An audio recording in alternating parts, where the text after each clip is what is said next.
Namo Bhagavate Vasudevaya.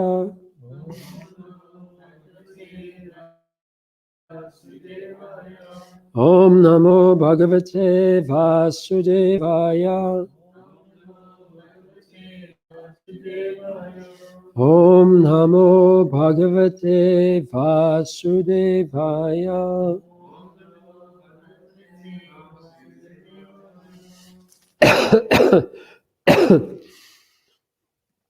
So this is a prose verse, so I'll just read through myself. Viditanuragam apurnapadurajanabi atmajam samayaseturakshayam abhisichya brahmaneshu panidaya saha maradevya vishalayam prasanna nipunena tapasa samadhi yogena naranarayanakyam Bhagavantam Vasudevam Upasina Kalena Tan Mahimanam Avapa. Please repeat. Vidita, know very well. Anuragam, popularity. Apura Prakriti, among all the citizens and government officers. Janapada, desiring to serve the people in general. Raja, the king. Nabi, Atmajam, his son. Samaya Setu Rakshayam, to protect the people strictly according to the Vedic principles of religious life.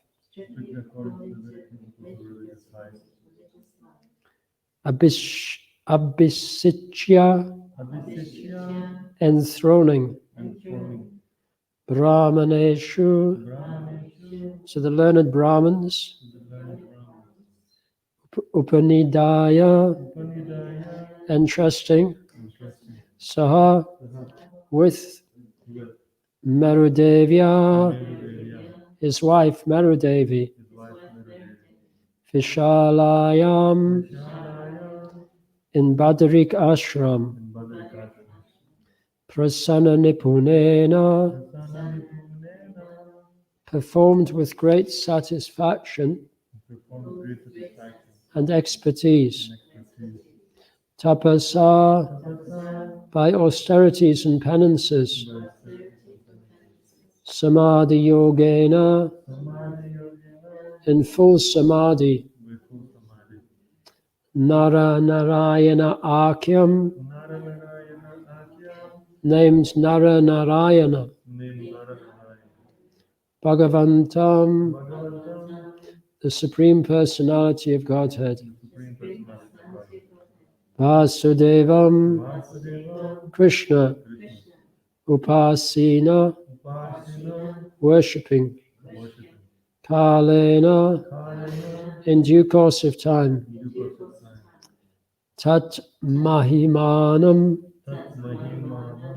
his glorious abode.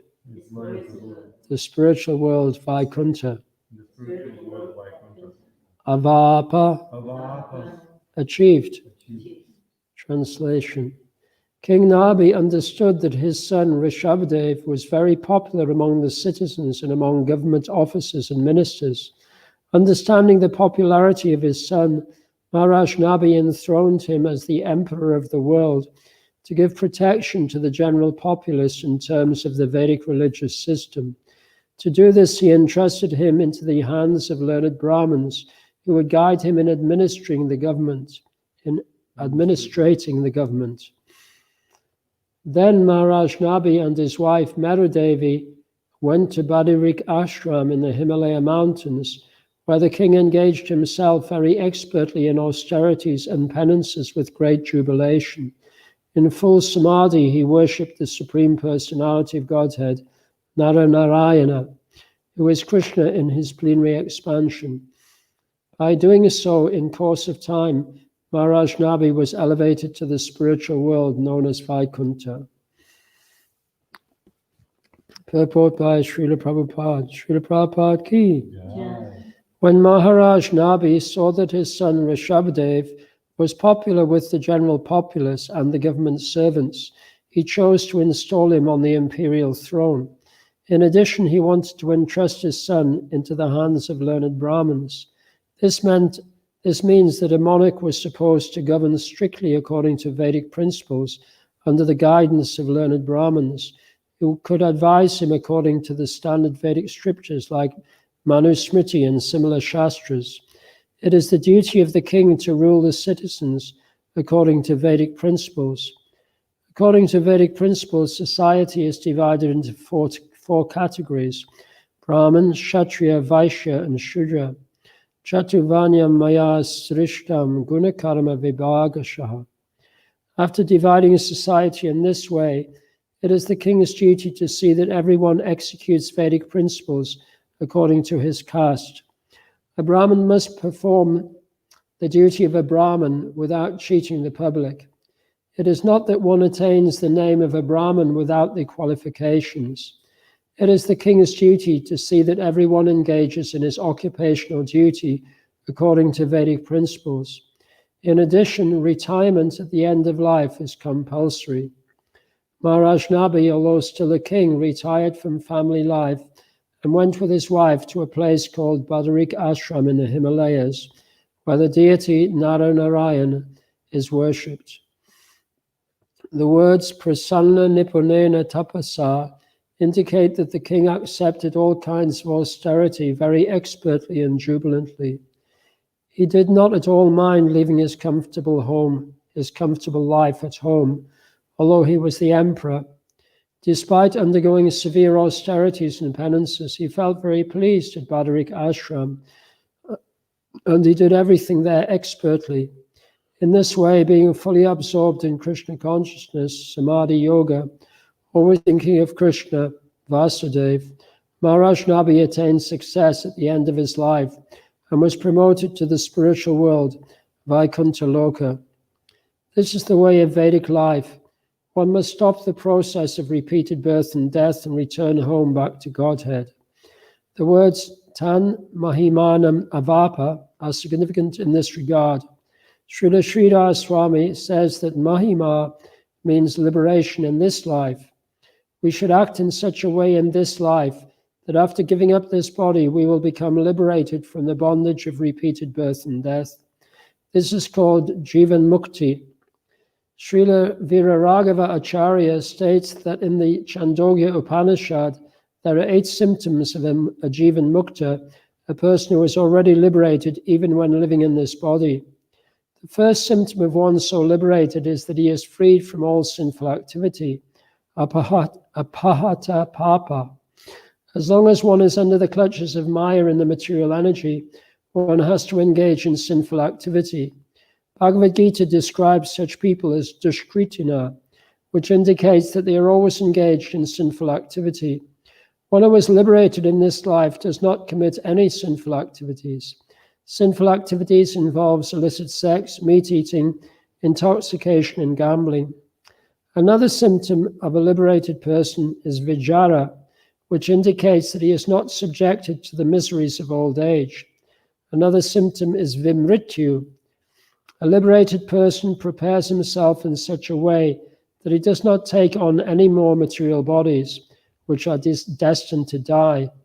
In other words, he does not fall down again to repeat birth and death. Another symptom is vishoka, which indicates that he is callous to material distress and happiness. Another is vijigatsa, which indicates that he no longer desires material enjoyment. Another symptom is apipata, which means that he has no desire other than to engage in the devotional service of Krishna, his dear most pursuable Lord.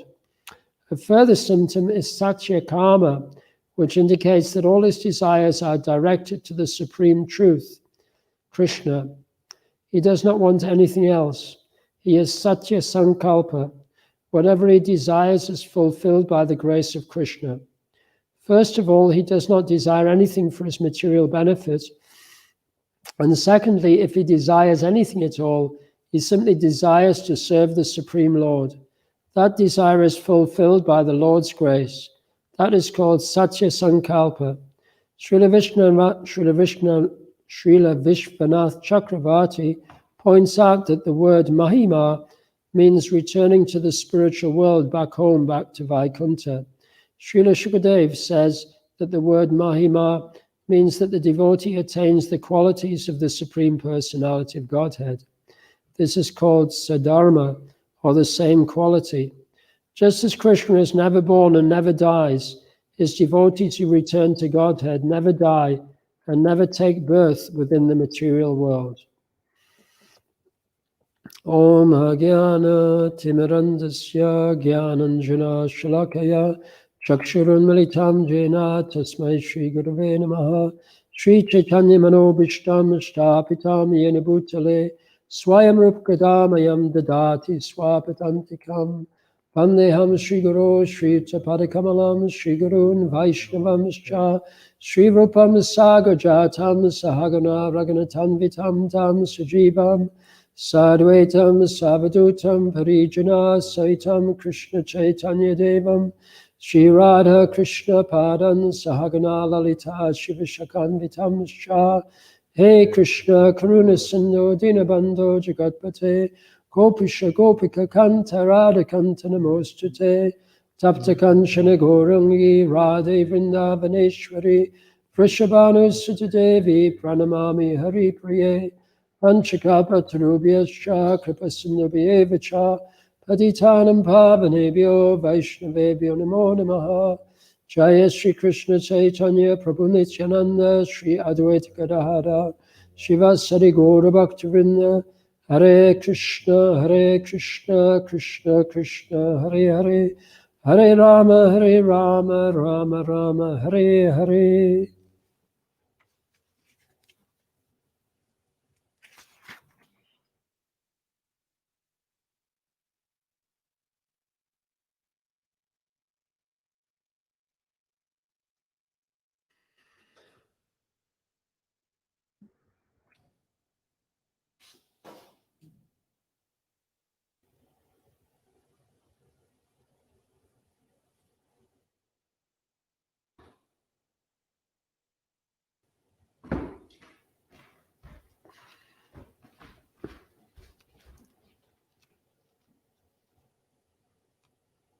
So I've been reading a book called I Hope This Meets You in Good Health, which was compiled by Praladananda Swami, who's the ISKCON Minister for Health.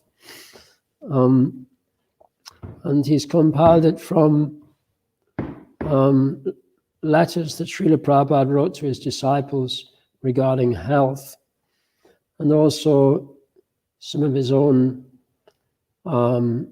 studies on Ayurveda and yoga and on health and diet.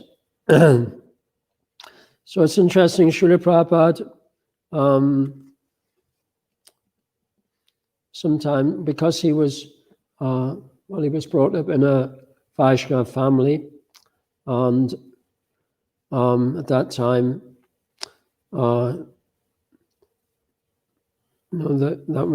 he was born in 1896, so like Western allopathic medicine wasn't the predominant system of medicine at that time, but people relied on Ayurveda, or at least the knowledge of Ayurveda that they had in their local communities. There may not have been instant access to Ayurvedic practitioners, but there was knowledge within the family of like simple remedies. And also there was a great deal of understanding of health and regularity, because life was precarious. Life's always precarious, but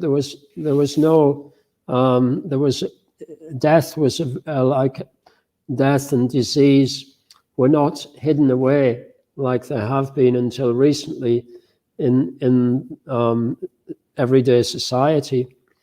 So from an early age, children would understand that life is not going to be easy, and therefore they would take advice from their elders as to how to maintain good health. They would also understand the responsibilities of life from an early age. They would understand that life was going to be hard, that it would require a lot of study and a lot of hard work to remain as safe as one can remain in the material world. And also because Srila Prabhupada was brought up in a Vaishnava family, and he had a natural attraction to deity worship.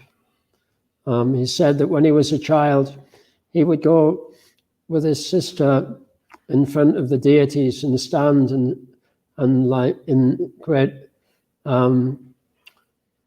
wonderment, look at how beautiful they were. He would stand in front of them for a long time, like for the whole arti, just for the whole arti, just staring at the deities, seeing how wonderful they were.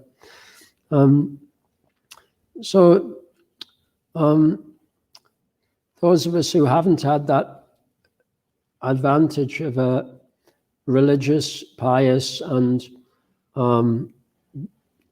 moral education, then we may find these kind of descriptions of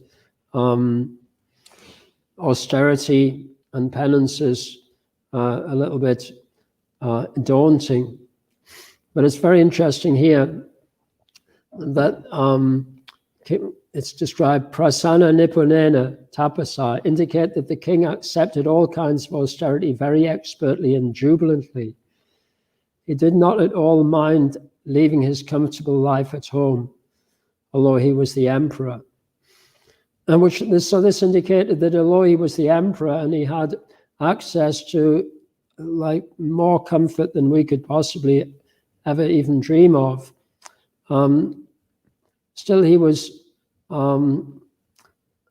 accustomed to performing austerities, that he never neglected it at any time, and that he was, and it's described in the Bhagavad Gita that in the section that describes the different forms of yagyas performed by the different ashrams and varnas in the varnashram system.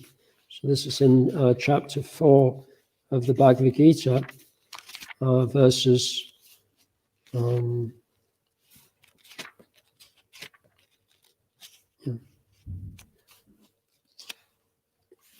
it's described starting in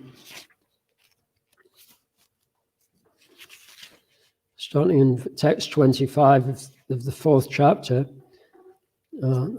Some yogis perfectly worship the demigods by offering different sacrifices to them, and some offer sacrifices in the fire of the Supreme Brahman. Some, the unadulterated brahmacharis, sacrifice the hearing process and the senses in the fire of mental control, and others, the regulated householders, sacrifice the objects of the senses in the fire of the senses. Others who are interested in achieving self-realization through control of the mind and senses offer the functions of all of the senses and of the life breath as oblations into the fire of the controlled mind.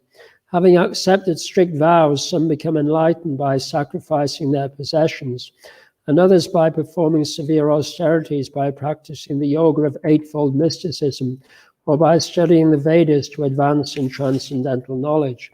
Still others who are inclined to the process of breath restraint to remain in trance, practice by offering the movement of the outgoing breath into the incoming, and the incoming breath into the outgoing, and thus at last remain in trance, stopping all breathing. Others, curtailing the eating process, offer the outgoing breath into itself as a sacrifice. All these performers who know the meaning of sacrifice become cleansed of sinful reactions, and having tasted the nectar of the results of sacrifices, they advance toward the supreme eternal atmosphere. And so it's hard for us to understand exactly what those sacrifices entail, unless you really make a very deep study of a Vedic sacrifice. But there, according for the different varnas, for brahmacharis, grihastas, sannyasis, vanaprasthas, there'd be different sections of the Vedas, and they would consult Brahmins as to what their duty was, and they would, it would be something. It would be a family tradition. They would have seen their parents doing it, and all around them, every day, seeing Brahmins perform a sacrifice,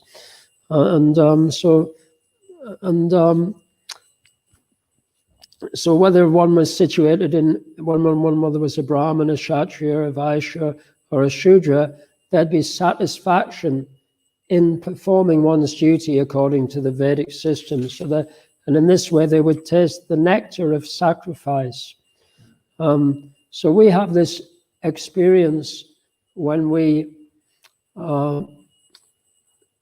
control our mind and focus our mind on the holy name.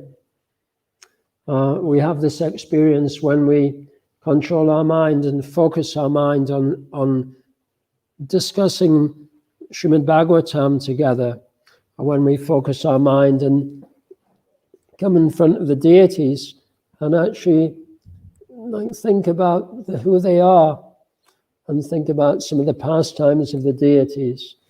We also have this experience when we're given a service to do, and a service like a practical service, perhaps even, going out in the rain and doing some cleaning outside, or doing some gardening, and it may be physically quite austere to do that, but if we can fix the mind on exactly why we're doing it, who we're doing it for, and who we're pleasing by doing it, then there's some nectar there. There's some taste. That taste won't necessarily override the austerity. However,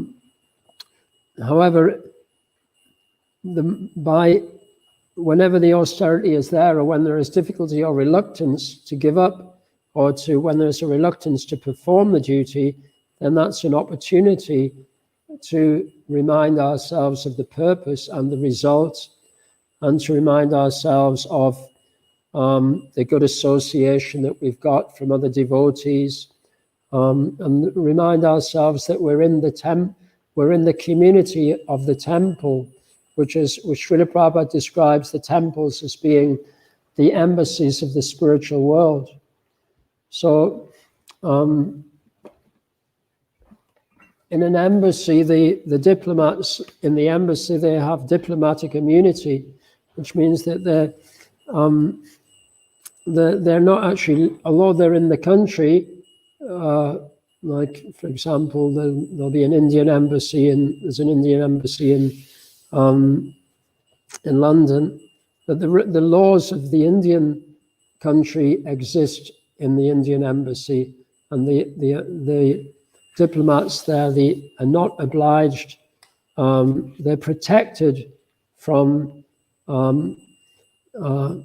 breaking the laws of the land.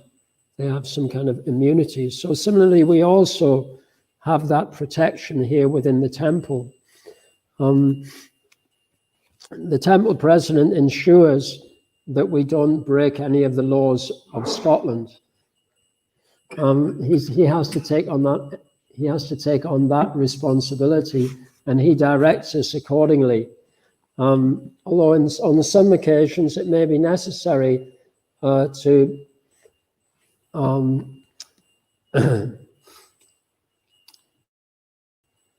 act in such a way for the protection of the deities, for example, which may actually infringe some local laws. But as much as possible, the thing which is most important is to protect the devotees and to protect the deities. That we're not actually here in Scotland, we're actually in the spiritual world here. So similarly, Maharaj Nabi, he's performed austerity throughout his life as the king. The king has to take the responsibility for all the citizens and guide them gradually towards this understanding that they are eternal residents of the spiritual world, and that their real occupation is devotional service. But before they have that complete conviction, then the king needs to engage them in activities according to their varna and their ashram, so that they can incorporate sacrifice into their life in some way, and in this way get some little taste that, yes, that although my life seems difficult here in the material world, but still I'm getting some taste for something higher. So this is actually not an easy task, even in a small community like ours. It's not an easy task for the temple president and our other spiritual authorities to engage us in such a way that everybody is getting a taste to appreciate our good fortune of being in an embassy of the spiritual world. But you can imagine how hard it is for a king to do that. So even though the king may appear to be living in comfort and may appear to have so many privileges and so many advantages over his citizens, he actually takes on the responsibility of elevating them all.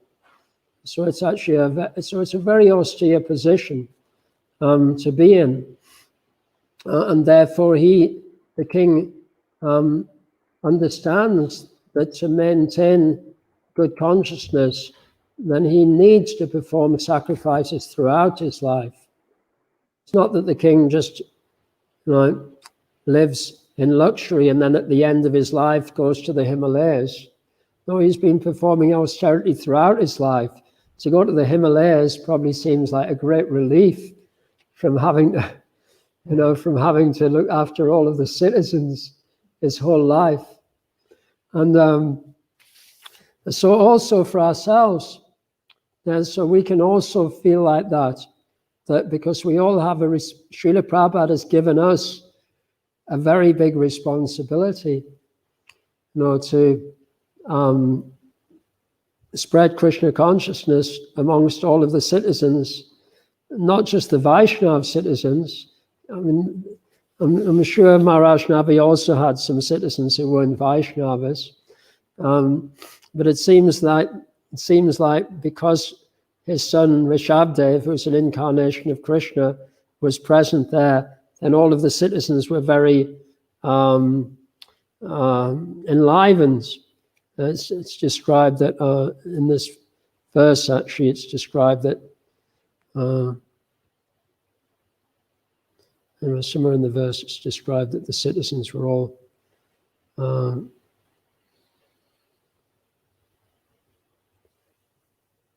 Rishabdev was very popular among the citizens and among government officers and ministers. So it must have been a very jubilant kingdom, where Rishabdev, the Supreme Personality of Godhead, was popular amongst all the citizens and the government officers. But we've inherited a task of engaging everyone in some way, in elevating everyone in a society where even Srila Prabhupada himself says 99% of the population are Naradama, completely ignorant of the purpose of life. So even though we may think that we're not very austere and that we're not performing any penances in comparison to these great kings or in comparison to you know, the Brahmins of the past. But actually the Brahmins, when Srila Prabhupada was in India in the 70s, just like we're reading in these pastimes in the Srila Prabhupada Lilamrita. So when Srila Prabhupada was traveling to different temples with his Western disciples in India, they were astonished that Srila Prabhupada was able to, convert Naradamas into Vaishnavas. And they were also astonished that the Naradama disciples of Srila Prabhupada, who just like, perhaps on some occasions, just a few months earlier or just a few years earlier, had been living an exceptionally degraded, ignorant life, that they were able to adopt the Vaishnava principles and the Vaishnava etiquette. So, so actually, we are undergoing austerities, and we are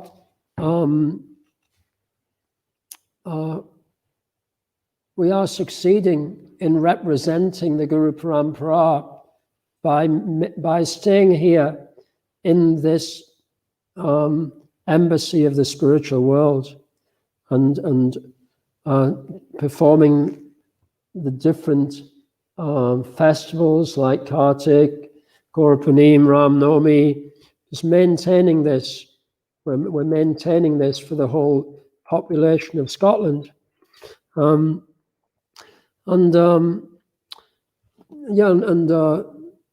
got an opportunity now to become very strong as a community and to really understand how we can help one another maintain these principles throughout our life. So as I mentioned, I've been reading this book, Hope This Meets You in Good Health. So sometimes Srila Prabhupada would see that a devotee was in need of some treatment by a doctor or a physician, or he would give some advice that the devotee change his diet or perhaps go away even to a different climate to recover his health. But mostly Srila Prabhupada said that actually you're in the material world, it's a miserable place. You have to accept that it's suffering is always going to be there. Janma karma Janma mrityu jara vyadi dukkhadoshana darshanam.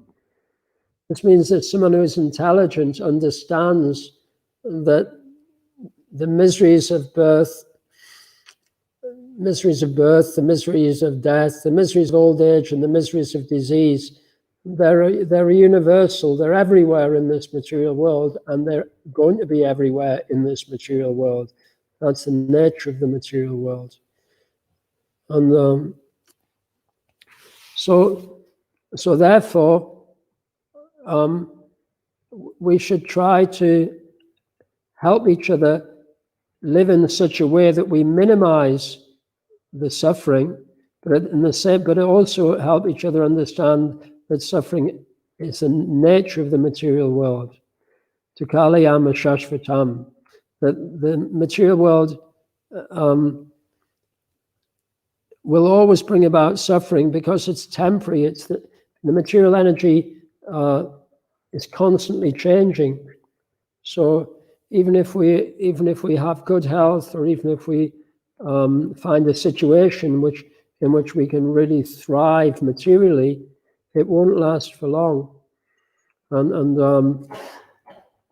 the change in itself will cause disturbance. So we need to help each other engage in those activities which are eternal, which never change. So what are some of those activities that are eternal? What are some eternal activities that we practice here in the embassy of the spiritual world? Raghunath Prabhu. Chanting the names, the glorious qualities and pastimes of the Lord. Yeah, that's great. Chanting. Chanting also means describing. It means chanting means discussing amongst each other, and Oh, yeah, this one. So that's one thing. What, anything else, Felix? Yeah, prasadam, honoring spiritual food. So actually, yeah, this, and even in the times when we're not honoring spiritual food, like between breakfast and lunch, we can honor spiritual food by thinking about it, and we can honor spiritual food by thinking about pastimes where Krishna is eating, or learning songs which describe Krishna eating or the devotees eating. And there's if pastime, if honoring prasadam is something which we perceive as giving us great enthusiasm, then we don't need to wait until lunchtime comes. We can gain benefit from chanting about it also. Any other activities which are eternal, Peter? Singing and dancing. Right, singing and dancing, yes. And yeah, I mean, devotees sing and dance even when they're doing the gardening, especially when you're doing it together, actually. I've been studying permaculture for a few months, and there are some videos of gardeners in Africa who, when they need to prepare a field for planting, then there's about 20 of them, and they're all getting the what do they call those things? Mattocks. They're all using the mattocks to break up the soil, and they're all singing this amazing song while they're doing it. So it's and there, I'm sure in India also, and then there would be songs that the field workers would sing about Krishna. In fact, that is the case. It's described in the Srimad Bhagavatam in the 10th canto that the gopis and the mothers of the cowherd, the gopis were singing songs about Krishna while they were working, while they were churning milk, while they were grinding grains. Yeah, so yeah, this is very nice. We can sing and dance. So in this way, we can actually learn how to perform austerities and taste the nectar of sacrifice. Sacrifice means to enjoy nectar instead of dwelling on the negativities. That's what sacrifice actually means. Surrender means to fall at the feet, or to fall at the feet of the positive activities of the spiritual world, to engage fully in the blissful activities of the spiritual world. This is what surrender means. And we do need to help each other gain a taste for performing these spiritual austerities and these spiritual activities, because we're all going to face birth, death, old age, and disease, or at least old age, death, and disease. And so yeah, it's easy to talk about in Srimad Bhagavatam class, but it's not so easy to practice it. But by helping each other, then it's definitely possible. So I'll stop there. Does anyone have any questions or comments? Well, thank you for interacting nicely in the class. And Grantra Srimad Bhagavatam ki, Srila Prabhupada ki, Nitai Gaura Premanandi.